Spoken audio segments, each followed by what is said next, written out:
민주당에선 이재명 대표 후보로 거의 가장 유력한 후보 가운데 한 명이죠. 다음 주 중에 이제 대표직을 내려놓을 거다 이런 관측이 있는데 차기 대선 주자 여론조사에서 30%대 유일하게 지키고 있는 그런 강력한 후보입니다. 경선에서도 이재명 대표의 독주가 좀 지속이 된다면 컨벤션 효과가 예상이 되는 국민의힘보다 오히려 민주당이 좀 불리한 거 아니냐 이렇게 보는 시각들도 있더라고요. 어떻게 보세요? 이건 단순히 정치공학적인 계산일 거고요. 네.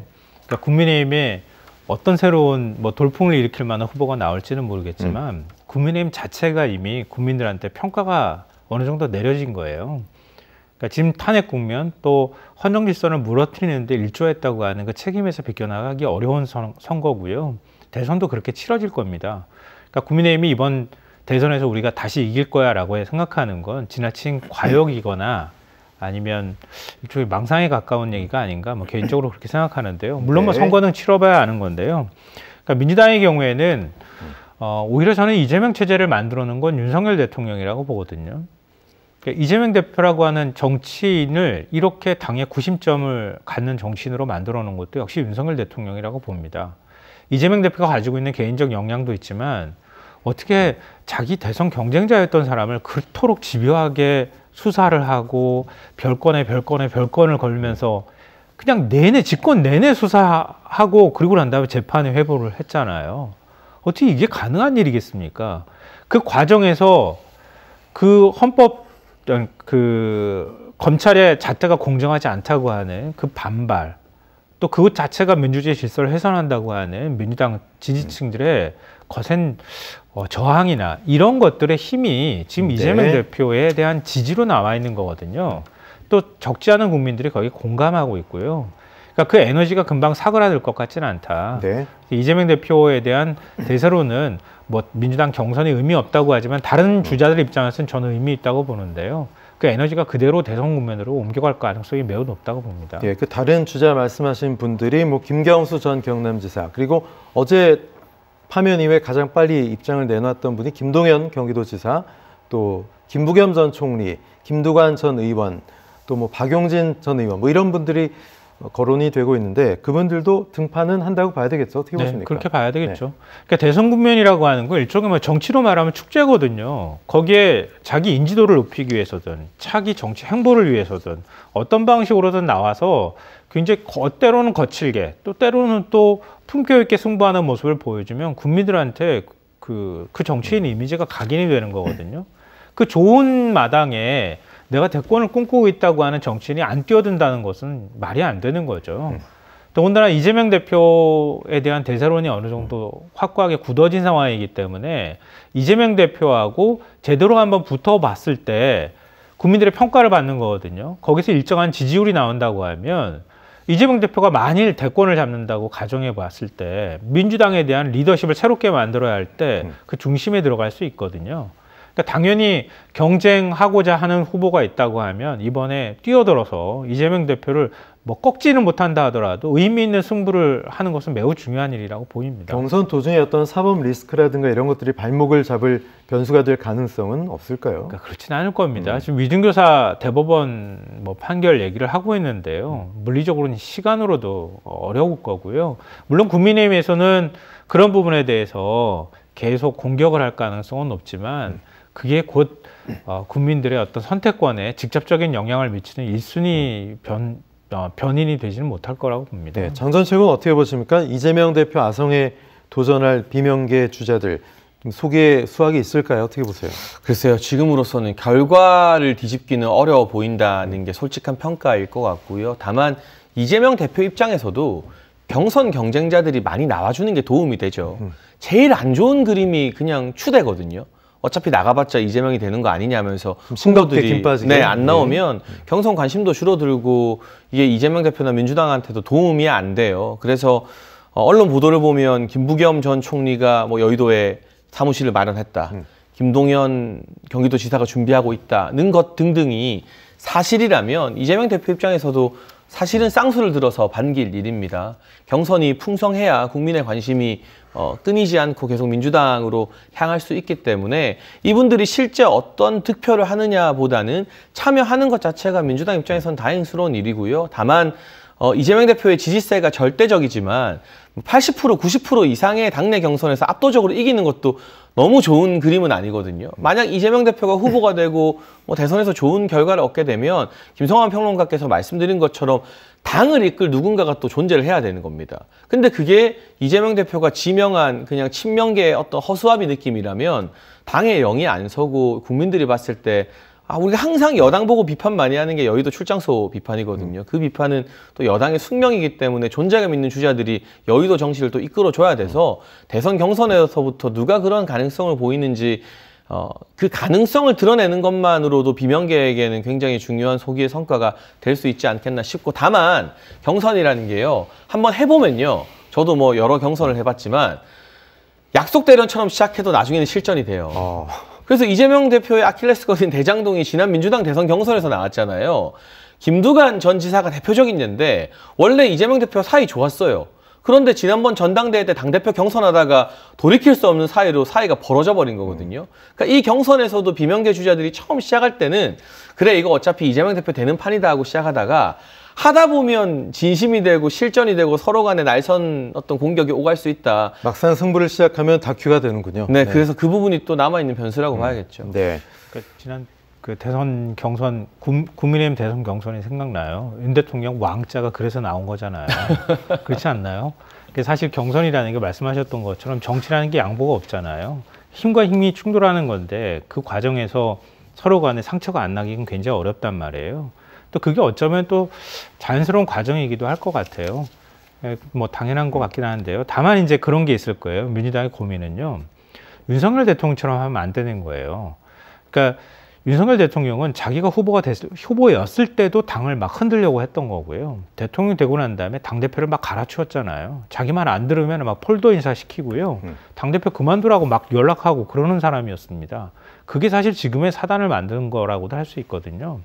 그러니까 이재명 대표가 지금에 있는 리더십을 아무리 갖고 있다 하더라도 어쨌든 대선 국면으로 넘어가면 당의 힘에 의존할 수밖에 없고요. 그 당 중심으로 하는 정권을 만들었을 때 안정적인 정권이 유지된다고 하는 사실은 그건 불변일 겁니다. 그러니까 민주당이 만약에 집권을 한다 하더라도 또 이재명 대표가 대선으로 바로 직행하는 일이 있다 하더라도 그런 어떤 힘의 관계나 정치의 타협에 관한 문제를 고려하지 않는다고 하는 건 나중에 가서 오히려 큰 부담으로 갈 거라는 걸 민주당도 기억해야 된다고 생각합니다. 예, 저는 근데 이맘때 되면 항상 좀 걱정스럽고 우려스러운 것이 각 지자체장들, 광역자치회장들도 마찬가지로 대선 경선에 뛰어들거나 대통령이 되겠다고 지자체장을 던지고 나오는 그런 분들이 있는데 그럴 때마다 이 지자체에 사는 분들은 참 어떤 박탈감도 느낄 것 같고 공허함도 느낄 것 같습니다. 이런 공백에 대해서도 뭐 대구시장, 홍준표 시장 예를 들면 뭐 처음부터 아예 단기간만 대구시장으로 재직을 하고 나온다고 했잖아요. 그런 계속 메시지를 냈잖아요. 이거에 대해서는 어떻게 보세요? 그러니까 지방행정이 갈수록 더 중요해지고 있습니다. 지방자치, 지방분권의 권한이 더 커지고 있기 때문에 광역단체장이나 지방자치의 수장이 대선이나 뭐 중앙정치인으로 가는 수단이 되어서는 절대 안 된다. 그 부분에 대한 국민과 정치권의 인식 변화가 필요하다는 본질적 지적에 동의하고요. 다만 지금처럼 예기치 않게 일찍 대선 국면이 펼쳐졌을 때 지자체장이니까 선거 나오지 마라고 할 수 있는 또 출마 제한을 부여하는 것도 헌법에 부여된 권리를 위배하는 것이기 때문에 정당에서 지자체장들이 경선에 참여한다면 그 장직을 내려놓을지 아니면 경선에서 탈락하거나 최종 후보가 안 되었을 때 빨리 또 지자체로 복귀해서 지방행정에 충실하게 임할 수 있도록 경선 일정을 좀 지혜롭게 잘 짜는 운영의 묘를 발휘해야 할 것 같습니다. 김성환 평론가 어떻게 보십니까? 한 마이너스 35% 페널티를 줘야 되는 건가요? 보통 이제 지자체장 하다가 총선에 나가게 될 경우에 페널티를 주잖아요. 사실 굉장히 고민스러운 부분일 것 같아요.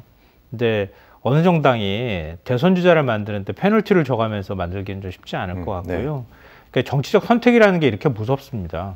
꼭 제도가 작동을 해야 선택을 할 수 있는 건 아니거든요. 그러면 본인 스스로가 생각할 때 내가 지금 나가는 게 맞는지, 나간다 하더라도 지방행정을 두고 난 상태에서 나갔을 때 그 공백에 대한 책임을 충분히 상응하고도 남을 만큼의 어떤 대가가 있는지 이런 것들을 좀 신중히 판단해야 한다. 정치인 선택의 몫이지만 다음번 유권자 선택에 직접적인 영향을 미치는 과정들이 필요하다. 이런 면에서는 지적하셨던 우려가 타당하다고 보이는데요. 근데 지금 이제 다만 이런 게 있어요.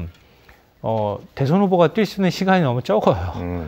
한 달도 안 되는 시간이에요. 네. 그러니까 만약에 그 당내 경선이요, 한 달을 넘어서게 되면은 지자체장 사퇴 시한을 넘길 가능성이 높거든요. 그럼 다시 복귀를 못 합니다. 그러니까 각 당이 지금 지자체장 김동연 지사도 마찬가지고요. 뭐 오세훈, 뭐 홍준표, 뭐 이런 그 지자체장도 마찬가지지만 4월 중에 경선이 끝난다는 전제로 아마 뛸 겁니다. 그러니까 지자체장을 아마 그만두는 일까지 만들지 않기 위해서 당에서도 일정을 짤 거고 본인 스스로도 노력할 거기 때문에 조금 공백이 있더라도 그 부분은 정치적으로는 좀 참아야 할 부분이 아닐까 싶습니다. 알겠습니다. 마지막으로 질문 하나씩 드리겠습니다. 외신들도 우려하고 있죠. 서로 인정하지 않는 탄핵 찬반 집회, 이념 갈등이 극에 달했다 이런 평가입니다. 사회 통합방을 위해서 정치권에서 어떤 노력을 해야 될까요? 장전 최고. 일단 남은 60일만이라도 서로를 좀 자극하는 말을 안 했으면 좋겠습니다. 정치가 결국 말로 하는데요. 저도 정치할 때 참 공격적인 언어 많이 썼지만 지금 비상 상황이거든요. 그리고 탄핵 결과에 따른 지지자들이나 뭐 일정 진영 세력의 어떤 상실감이나 분노, 허탈감 또는 반대편의 어떤 승리에 고무된 분위기 등이 가라앉지 않았잖아요. 네. 이때 정치권이 자칫 나서서 국민들을 자극하거나 선동하게 되면 주말마다 집회는 계속 열리는데 거기서 어떤 물리적 충돌이나 폭력, 소요 사태가 일어날지 굉장히 걱정되거든요. 다행스럽게 경찰의 발빠른 대처로 헌재 선고 당일에는 큰 사고가 없었습니다만 주말마다 광화문 집회가 어느 쪽에서든 계속 열릴 텐데 이 부분 위험 관리하는 게 정치권에 주어진 책무일 것이고요. 조기 대선을 이어나가는 과정에서도 민생 법안들 산적해 있는 과제들이 상당히 많이 있습니다. 국회가 정말 일하겠다는 진정성을 보여준다면 민생 법안과 관련해서는 몇 가지라도 여야의 원내 지도부가 만나서 소통하고 국회의장과 함께 통과시키는 그런 모습을 보여준다면 대선을 앞두고 국민들이 지나치게 과열되지 않을 수 있을 것 같습니다. 네, 김선환 평론가님. 참 어려운 문제일 것 같아요. 왜냐하면 그동안에 너무 갈등이 극심했기 때문에 이 갈등을 수습하는 과정은 앞으로 새로운 정부가 들어선다 하더라도 임기 내내 해야 되지 않을까 싶습니다.